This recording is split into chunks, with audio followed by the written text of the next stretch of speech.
Oke, kita sekarang bersama Mas Aldi lagi gitu ya. Mas Aldi trainer RK di RK gitu ya. Jadi nanti kalau RKBE ketemunya Mas Aldi gitu ya. Dan nanti RK Rum juga ketemu, tapi juga masih ada saya sedikit-sedikit. Ya, oke teman-teman, pada kesempatan kali ini kita akan ngobrol-ngobrol seputar tentang pentingnya olah nafas, ya. Kenapa toh, gitu ya? Leluhur kita, leluhur Jawa, leluhur Nusantara, bahkan mungkin juga peradaban di seluruh dunia itu, wong nafas itu kan sudah automatically, sudah otomatis, gitu. Kenapa kok masih ada ilmu tentang olah nafas? Ini sebenarnya ada rahasia apa secara menurut Mas Aldi, mungkin secara pengetahuannya Mas Aldi juga bisa menurut ilmiah ini seperti apa, Mas? Iya. Boleh dijelaskan? Oke, terima kasih Mas Yuri. Karena di RK ada olah nafasnya. Ya, jadi gini Mas, meditasi dan olah nafas, di video sebelumnya kan kita ngomongin meditasi. Meditasi dan olah nafas itu satu rangkaian, satu kesatuan. Tidak bisa, ini nggak bisa dipisahkan nih. Wah, aku meditasi dulu, terus 2 minggu lagi baru olah nafas. Ini nggak bisa begitu, nggak bisa. Berarti oneness ya. Iya. Satu kesatuan. Itu satu kesatuan, satu rangkaian. Ini nggak bisa dipisahin nih.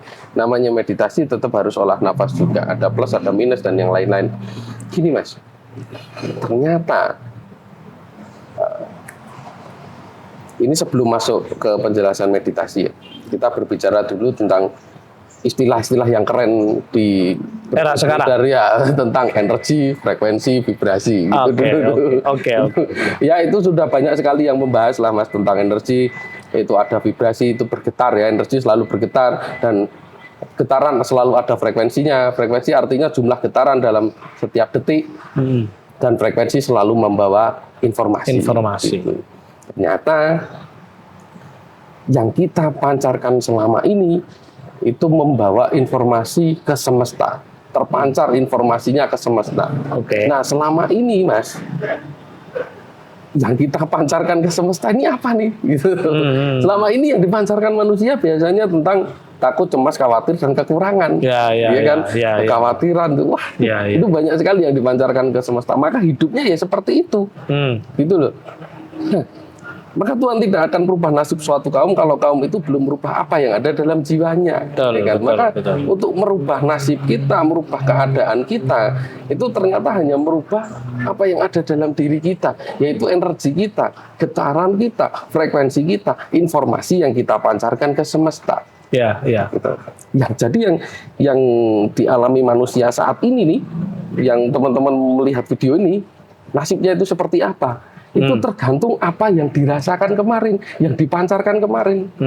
Maka inna inda doni abdibi itu di situ tuh, Tuhan sesuai prasangka abahnya tuh. Jadi yang dialami sekarang itu tergantung apa yang dipancarkan kemarin, dan yang kita pancarkan sekarang saat ini itu menentukan apa yang kita alami besok. Gitu loh Mas. Jadi hanya perlu merubah apa yang terjadi sekarang. Tapi Mas, untuk merubah apa yang kita rasakan sekarang ini memang nggak gampang. Hanya perlu untuk merubah rasanya, itu juga nggak semudah itu. Nggak semudah itu ya. Nggak semudah itu. Itu tergantung sistem hormonal gitu loh. Jadi kenapa sih orang mengalami peristiwa berulang? Itu dulu. Mengalami peristiwa berulang itu karena pertama kali terjadi kejadiannya, dia merasakan sesuatu, merasakan ketakutan, cemas, khawatir. Maka kejadian selanjutnya ini akannya sama lagi nih. Sama ya. Ketika kejadiannya datang lagi, dia masih memancarkan informasi yang sama, vibrasi yang sama. Maka terjadi lagi terus-terusan seperti itu, hanya terjebak dalam pola berulang. Gitu. Untuk merubah itu, yaitu merubah apa yang ada dalam jiwa kita, apa yang ada dalam diri kita. Maksudnya begini, getaran kita itu tergantung apa sih Mas? Kan tergantung mood kita. Contohnya gini, Contohnya pasti semua orang pernah mengalami kok, menanggapi satu kejadian dengan dua respon yang berbeda. Kadang anak kita begini, saat anak kita begini, kadang respon kita biasa aja. Tapi di lain waktu saat mood kita jelek nih, kita menanggapi satu kejadian dengan respon yang berbeda. Kadang kita marah-marah. Gitu. Kok bisa berbeda nih? Padahal kejadiannya sama. Ya. Tergantung apa berarti? Tergantung moodnya. Ya. Gitu. Moodnya tergantung dengan suasana hatinya. Suasana hati tergantung apa? Sistem hormonalnya, Mas.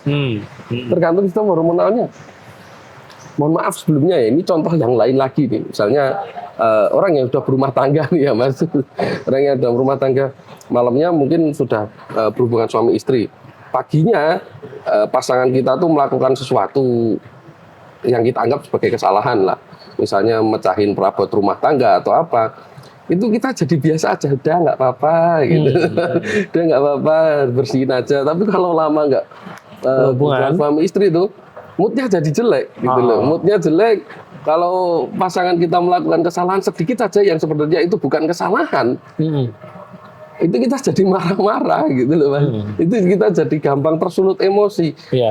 Perbedaannya apa berarti? Yang membedakan ternyata adalah mood kita. Mood kita itu tergantung dengan sistem hormonal gitu loh. Karena saat malamnya itu berhubungan suami istri ternyata ada yang namanya endorfin, dia mengalami ledakan endorfin gitu. Berarti harus berhubungan badan terus nggak berarti? Ya nggak terus-terusan juga Pak. Terus nggak terus-terusan juga. Terus orang-orang yang nggak punya pasangan gimana ini? Aduh, solusinya. Aduh itu biar dipikir sendiri Mas kalau itu Mas. Biar dipikir sendiri. Nah, ada ledakan endorfin di situ. Nah, endorfin ini ternyata Mas itu adalah pereda nyeri, pereda rasa sakit. Kalau mungkin kita semua pernah tahu yang namanya operasi ya. Operasi medis besar itu sering menggunakan morfin, Mas. Morfin itu obat yang digunakan untuk dibawa tentara perang ke perbatasan gitu, untuk meredakan nyeri yang luar biasa akibat luka yang besar gitu. Nah, ternyata endorfin itu adalah morfin yang diproduksi secara alamiah di dalam tubuh kita. Sedangkan otak manusia itu tidak bisa membedakan rasa sakit fisik dan psikis.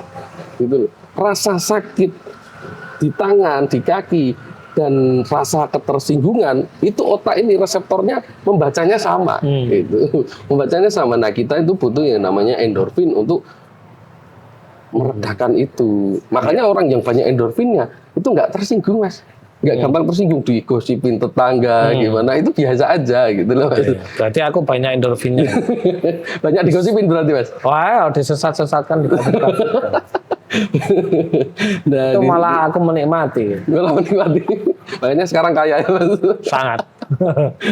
Nah itulah fungsinya endorfin. Itu. Yang kedua kita berbicara tentang dopamin Mas. Dopamin itu rasa bahagia dari dalam diri. Rasa bahagia dari dalam diri itu gini. Ketika manusia itu melakukan hal yang disukai ya. Ketika melakukan hal yang disukai misalnya makan enak, belanja, scroll sosmed, ataupun apapun yang disukai Mas. Bahkan berjudi itu pun banyak yang suka loh itu. Berjudi. Karena nagihin. Iya. Nah, berjudi itu banyak yang suka. Kenapa? Karena saat dia melakukan hal yang dia sukai, itu dia memproduksi yang namanya pasif dopamin Mas. Pasif dopamin itu diproduksi ketika dia melakukan hal yang dia sukai. Gitu. Nah, ternyata pasif dopamin itu meledaknya cepat, tapi turunnya, dropnya juga cepat, Mas. Makanya dia kecanduan dengan hal yang dia sukai. Banyak tuh orang yang kecanduan belanja, kecanduan scroll sosmed, itu banyak sekali. Anak kecil sekarang juga banyak yang seperti itu. Nah, ternyata hukum kebalikannya juga berlaku karena semesta ini kan seimbang ya. Saat kita itu melakukan hal yang tidak kita sukai, itu kita memproduksi yang namanya basal dopamin. Nah, basal dopamin ini panjang, stabil, dan pelan diproduksinya. Maka orang-orang zaman dulu yang tirakat, yang puasa, yang melakukan hal-hal yang tidak dia sukai, itu dia memproduksi yang namanya basal dopamin, rasa bahagia dari dalam diri dan stabil Mas, panjang. Makanya orang-orang zaman dulu tuh yang banyak bertirakat ya teman-teman ya, coba lihat, pasti kesadarannya tinggi kok. Apakah orang zaman dulu itu belajar kesadaran, Mas? Teori-teori rumit tentang kesadaran? Enggak dong. Udah kayak kemarin mobil saya ditabrak sama pesok itu ya tak biarin, nggak tak suruh bayar, berarti Jenengan nggak minta nuntut ganti rugi itu? enggak. Nah kan itu praktek tentang kesadaran kan itu, Mas. Oh. Apakah jenengan dulu pernah belajar tentang teori-teori rumit tentang kesadaran? Enggak. Saya belajar di 49, hampir 50 guru itu sama sekali enggak pernah diberikan pemahaman tentang kesadaran. Hanya meditasi, olah nafas, olah nafas, udah gitu aja. Pergi ke petilasan, pergi ke gunung, pergi ke pantai, pergi ke punden, udah gitu-gitu doang. Tirakat itu kan Tirakat aja. Iya, tirakat itu saat dia bertirakat, Mas Yunus dulu puasa dan yang lain-lain itu ya, itu memproduksi yang namanya basal dopamin. Nah, basal dopamin ini panjang, Mas, panjang, stabil, pelan. Makanya dia menemukan rasa bahagia dari dalam dirinya. Sudah enjoy dengan dirinya. Ada realitas luar kejadian yang dia tidak suka sebenarnya. Seperti ini ya, ada dangdut, orkes, ada sound horror, ada apapun di desa itu sama sekali nggak pernah keluar. Iya. Padahal kemarin juga ada itu ogoh-ogoh itu kan, rumah saya kan deket apa namanya? Dekat pura ya. Oh, rame banget itu. Aku nggak juga lihat, paling cuman 50 meter loh. Itu aku nggak keluar loh itu. Itu kan acara hiburan tuh, Mas. Acara hiburan sebenarnya. Berarti orang yang datang adalah orang yang perlu dihibur, orang yang belum menemukan kebahagiaan dari dalam dirinya. Kalau sudah menemukan rasa bahagia dari dalam dirinya, udah otomatis realitas luar itu udah biasa aja. Biasa aja. Bahkan ketika terjadi kejadian yang tidak mengenakan, udah otomatis dia kesadarannya tinggi. Gitu. Nah itu dopamin, belum yang lain tentang oksitosin. Oksitosin itu penekan reseptor amigdala, Mas. Orang yang amigdalanya aktif ya, kan ada pineal gland, ada amigdala gland. Ini yang aktif hanya salah satu nih, Mas. Kalau banyak oksitosinnya, otomatis amigdalanya ini tertekan, jadi off gitu loh. Sebentar. RK itu kan sudah ada sejak tahun 2016 ya. Saya juga sudah menjelaskan seperti ini di slide-slide pelatihan dulu ya. Tapi kok aku dapatnya dari mana ya? Nggak tahu, dengan yang dapat. Ya aku juga heran loh. Sampean jelaskan seperti ini kan kadang-kadang lah, aku itu dapatnya dari mana ya? Aku juga nggak tahu tuh kok bisa ngomongin tentang amigdala, ganglion kan gitu, pineal kan gitu. Aku nggak tahu. Insight itu. Wah ya mungkin ya. Sampai sekarang nggak bisa cerita itu dapatnya dari mana ya? Ya begitulah. Jadi insight itu akan didapatkan ketika kita sudah terjadi resonansi. Nah, kita lanjutkan yang hormon oksitosin tadi, Mas. Oksitosin itu penekan reseptor amigdala, otomatis amigdalanya akan off. Yang aktif adalah pineal gland-nya. Kelenjar kecerdasannya, kelenjar kekayaannya. Jadi orang-orang yang mohon maaf yang masih kekurangan itu sebenarnya karena amigdalanya terlalu aktif. Terus selanjutnya serotonin. Serotonin itu rasa tenang, rasa damai, rasa nyaman gitu. Selanjutnya ada lagi melatonin, itu pengatur siklus tidur dan menjadi satu hormon yang akan kita bicarakan sekarang ini, Mas. Nah, ternyata kesadaran manusia adalah bergantung dengan ininya, Mas. Sistem hormonalnya. Nasib itu bergantung dengan vibrasi yang kita pancarkan. Vibrasi yang kita pancarkan bergantung mood bergantung suasana hati tergantung sistem hormonal. Nah, sistem hormonal tergantung apa nih? Sistem hormonal ini ternyata tergantung dengan kelenjar endokrin di dalam diri yang selama ini kita sebut sebagai cakra. Selama ini manusia kan taunya cakra itu adalah hal yang gaib ya. Ternyata cakra itu ada wujud fisiknya, Mas, gitu loh. Ada wujud fisiknya, itu juga dijelaskan secara ilmiah di buku Becoming Supernatural tuh. Sebelum ada buku ini jenengan dapatnya dari mana tuh, Mas? Nggak tahu. Jadi kalau sampean ikut RK ya dulu ya, atau sebelum baca buku Becoming Supernatural ya.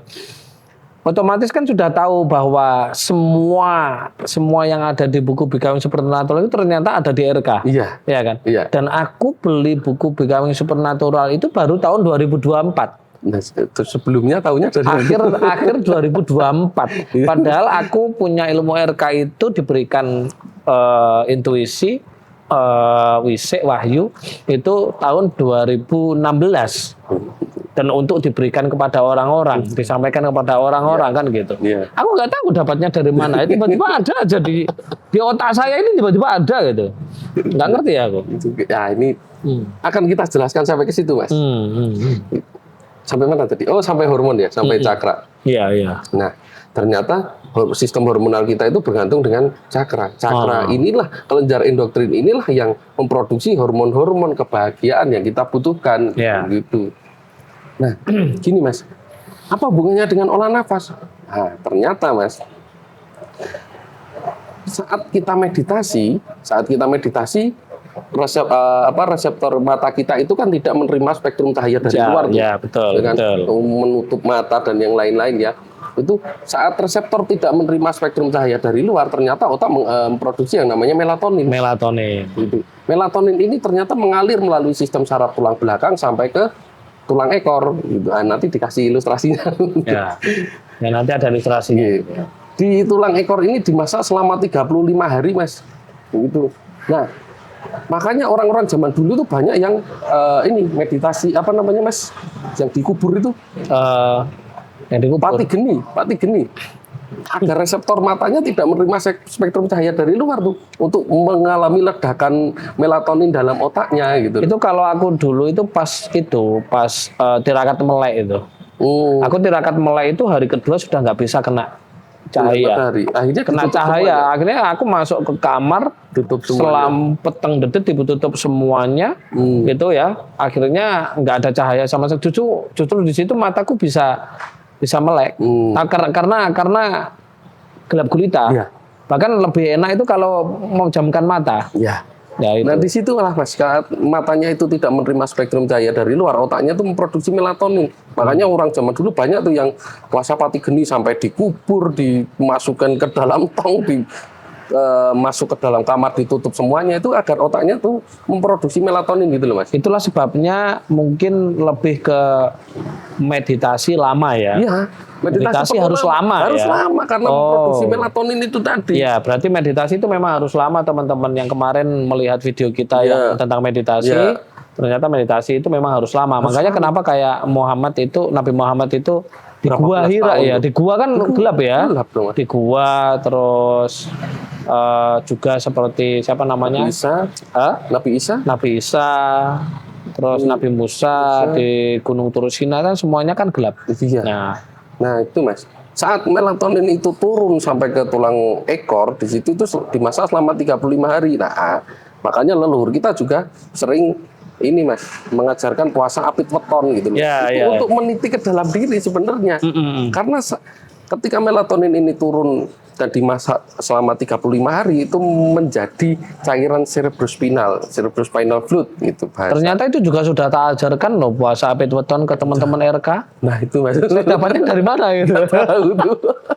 Kalau bisa dapat begitu. Iya. Terus. Nah, makanya ini leluhur kita sering mengajarkan untuk puasa apit weton itu untuk meniti ke dalam diri. Siapa tahu nih cairan cerebrospinalnya itu matangnya di hari 34 atau hari ke-36 gitu loh. Berarti kesimpulannya gini Mas ya. Untuk para pemula-pemula yang ikut RK atau pemula-pemula meditasi itu berarti setiap hari harus meditasi gitu ya. Mas. Karena ketika setiap hari meditasi di situ hormon melatoninnya dia turun dan dimasak selama 35 hari. Tapi kalau hanya meditasi 1-2 kali berarti nggak bisa ya? Nggak bisa dong Mas. Berarti harus setiap hari ya? Iya, itu untuk mengganti meditasi yang berhari-hari, berminggu-minggu, berbulan-bulan, bertahun-tahun itu ya. Berarti harus meditasi tiap hari. Harus meditasi lama. Makanya kalau meditasinya cuma bentar-bentar, ini melatoninnya belum terproduksi nih. Mau kaya dari mana? Ya mungkin paling kaya cuma sebentar ya. Hanya temporary kan, temporary. Oh iya. Makanya RK ini sampai detik ini tetap banyak peminatnya, banyak apa namanya? Karena ada efeknya Mas. Iya. Kalau nggak ada efeknya ya orang udah berhenti dari kemarin-kemarin. Iya. Banyak juga pelatihan yang hanya sekedar Kebiake Uyah juga banyak ya. Banyak. Hanya sebentar beberapa bulan habis itu sudah sepi. Betul, banyak. Tapi ya alhamdulillah RK sampai dari 2016 sampai sekarang juga tetap ramai. Sekarang ada pelatihan di Jogja ini dengan Iya. satu kelas 40. Ya. Satu kelas 40 ya karena itu tadi ya penjelasan seperti ini tadi ya. Oke lanjut. Apa hubungannya dengan olah nafas, Mas? Oke olah Ada nafas. juga tuh orang yang teman kita member RK dapat informasi dari luar. Ngapain tuh olah nafas gitu? Wah, yang penting meditasi bentar. Ada juga yang bilang ngapain senam gini-gitu ya gitu. Ada yang bilang itu praktisi bilang ngapain senam-senam kayak gitu juga ada kan itu. Meditasi dan olah nafas ini satu rangkaian. Makanya tadi di awal video saya bilang meditasi dan olah nafas ini satu rangkaian. Ketika meditasi memproduksi melatonin. Melatonin turun menjadi cairan cerebrospinal di tulang ekor. Nah, ketika kita olah nafas, itu kita menaikkan yang namanya cerebrospinal itu, Mas. Jadi saat kita menarik nafas dan menahan nafas, itu sutura-sutura tulang belakang, ruas-ruas tulang belakang itu membuka, Mas. Dan tulang ekor itu ketarik ke belakang. Saat tulang ekor ketarik ke belakang dan ruas-ruas tulang belakang itu terbuka, yang namanya cerebrospinal ini naik gitu loh. Itu yang dibilangkan energi prana itu. Iya. Makanya Ya, banyak sekali teman-teman istilahnya tuh, Mas. ya itu kan bahasa-bahasa Iya, bahasa energi prana itu naik. Makanya teman-teman rasanya kayak panas naik ke atas itu ya. Betul Itu cairan cerebrospinal ya. Iya, cerebrospinal sebenarnya, Mas. Nah, ketika naik ini, Mas, jadi saat kita menarik nafas, menahan nafas, ini ruas-ruas tulang belakang itu terbuka. Cairan cerebrospinal itu naik gitu loh, Mas.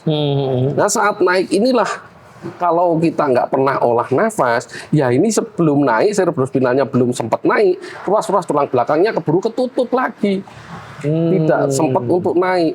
Nah, pentingnya kita olah nafas adalah kita memberikan kesempatan agar cairan cerebrospinal itu naik. Gitu loh, Mas. Dan ketika naik ternyata di beberapa ruas tulang belakang itu tersambung dengan kelenjar endokrin yang ada di depannya yang selama ini kita sebut sebagai cakra. Nah, cakra-cakra inilah yang menghasilkan hormon-hormon yang mengalir melalui setiap aliran darah sampai ke jantung. Makanya hormon-hormon ini sensasinya terjadinya di jantung, Mas. Coba kalau kita banyak adrenalin dan kortisolnya, ketika melewati jantung kan jantungnya jadi berdebar, jadi sesek, gitu kan. Nah, jadi itu degan. Ya deg-degan gitu. Deg-degan. Iya, gitu, Mas.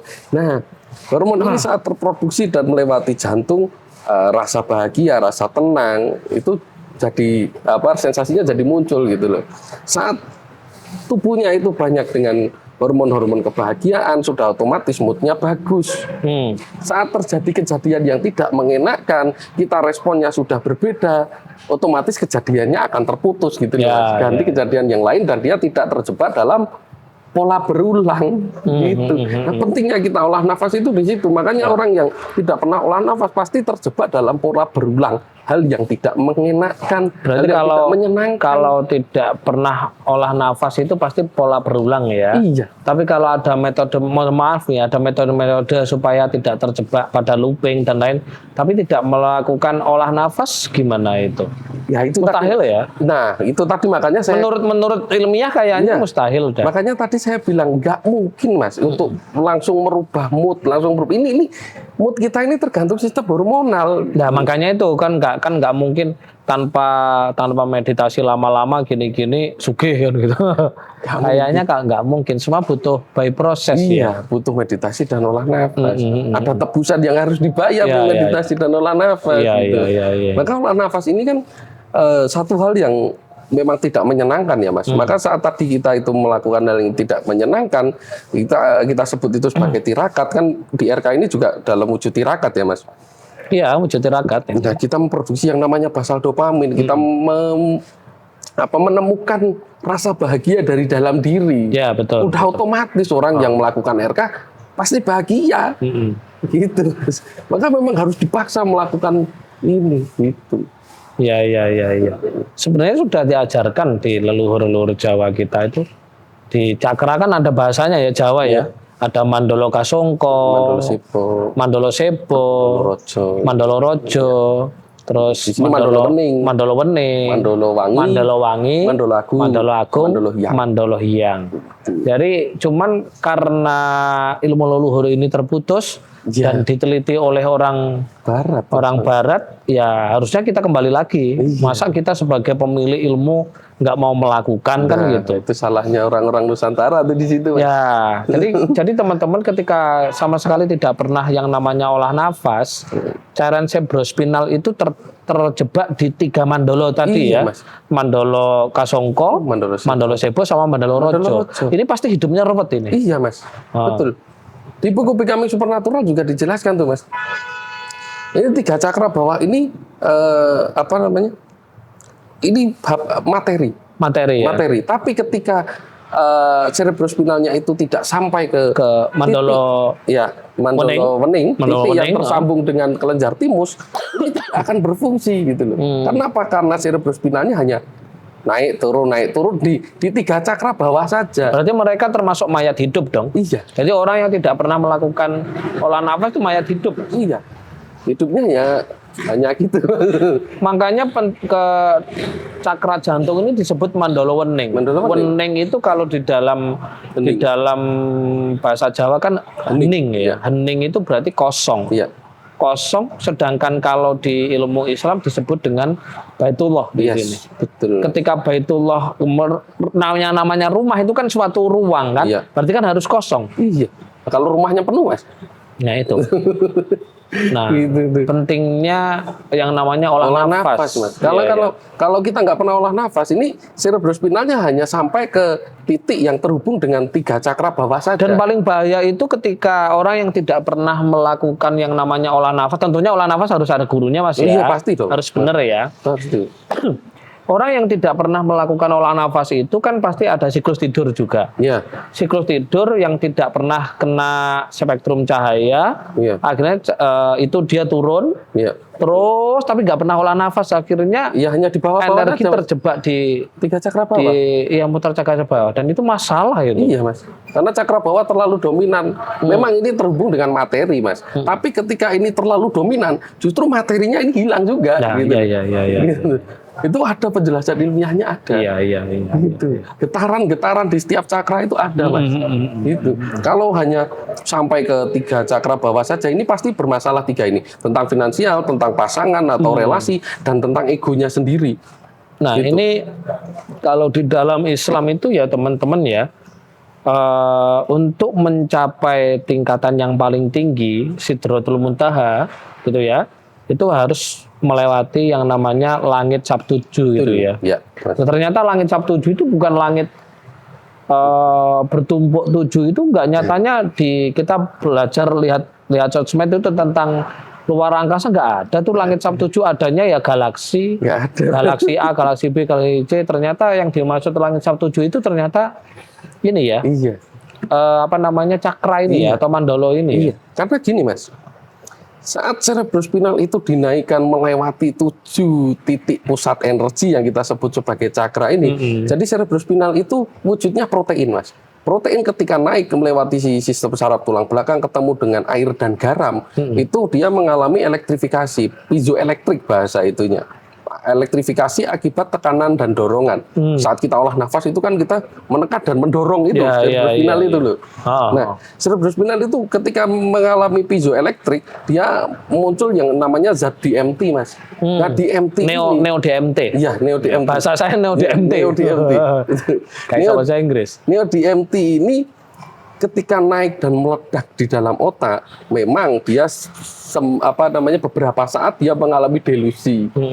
Tapi ketika itu sudah reda, otomatis pineal gland-nya yang kita manusia itu nggak pernah tahu ya Mas. Ternyata pineal gland ini itu sebagai receiver atau penangkap sinyal-sinyal alam semesta. Informasi dari semesta. Itu gitu. yang disebut dengan Sidratul Muntaha, atau kalau di dalam Islam itu Isra Mi'raj itu. Iya. Ya, Isra Mi'raj itu. Gitu Mas, karena ya beliau dulu juga mengalami suatu delusi kan. Nah, saat ini sudah aktif, pineal gland-nya itu sudah aktif, dia otomatis hampir setiap hari ya, bukan setiap hari, malah setiap waktu dia itu selalu mendapatkan insight, selalu mendapatkan intuisi. Setelah ini mau ngapain nih, setiap ini mau ngapain, setelah ini saya mau juga setiap lagi. hari dapat intuisi. Nah, keilmuan yang panjenengan dapatkan kemarin sebelum sebelum membaca buku Becoming Supernatural itu karena itu. Ya, menurut saya, ya.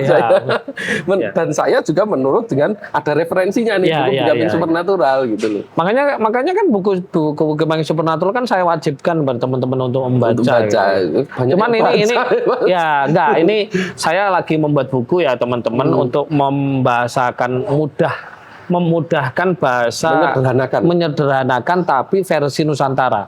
Karena memang meditasi dan olah nafas adalah ilmu dari leluhur kita gitu loh. Makanya doakan teman-teman supaya cepat jadi bukunya. Judulnya The Miracle of RK.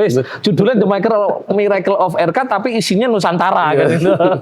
Isinya tentang biografi saya, perjalanan kenapa sampai saya bisa dapat insight tadi dan mendapatkan tentang ya kemudahan-kemudahan hidup dan tentang Nusantara dan bahasanya nanti bukan cakra mas, bahasanya tetap Nusantara ya, Mandolo Kasongko, Mandolo Sebo, Mandolo Rojo, Mandolo Wening, Mandolo Wangi, Mandolo Agung dan yang paling tinggi Sidratul Muntaha itu adalah Mandolo Hyang gitu. Jadi pakai bahasa-bahasa Nusantara ya. Jadi teman-teman tunggu ya. Jadi ini tidak hanya sekedar buku yang menguatkan metode, enggak. Tapi ini adalah saya sebagai penyambung ilmu leluhur yang sudah pernah ada dan putus. Entah putus atau diputus saya nggak tahu. Sengaja diputus ya. Sengaja diputus ya. Dan ternyata hadir lagi melalui RK ya teman-teman ya. Nah itu. Gitu. Ada tambahan mas?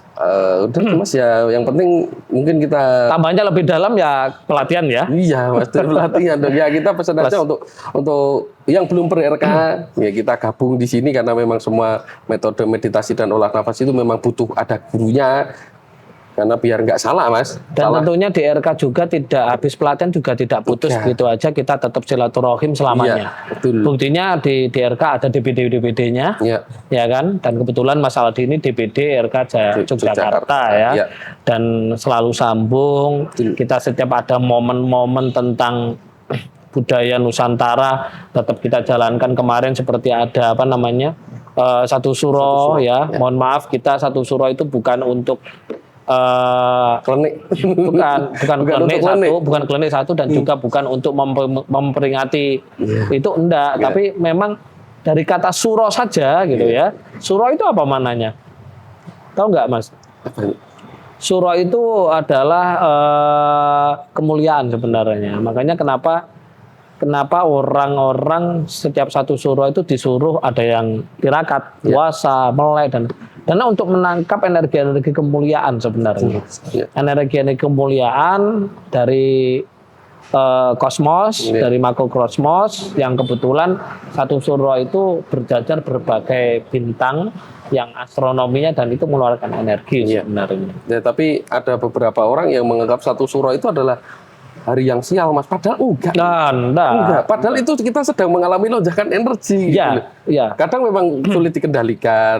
Lonjakan energi itu makanya saya bilang ketika manusia bertirakat ya di malam satu suro atau di bulan-bulan suro itu energinya gede gitu, energi kemuliaan itu. Betul mas. Makanya kemarin itu mantra yang saya berikan kan Rahayu Rahayu Rahayu Sagung Dumadi Kang Kawah Adi-Hari dan Guru Sejati. Ayo laku tirakat untuk keselamatan, kemuliaan, kesejahteraan, pasugian, kan gitu. Ya di tempat-tempat gitu. Kenapa? Energinya terlalu tinggi, makanya lonjakan energinya bagi orang yang tidak berspiritual ya akhirnya mentalnya akan terganggu.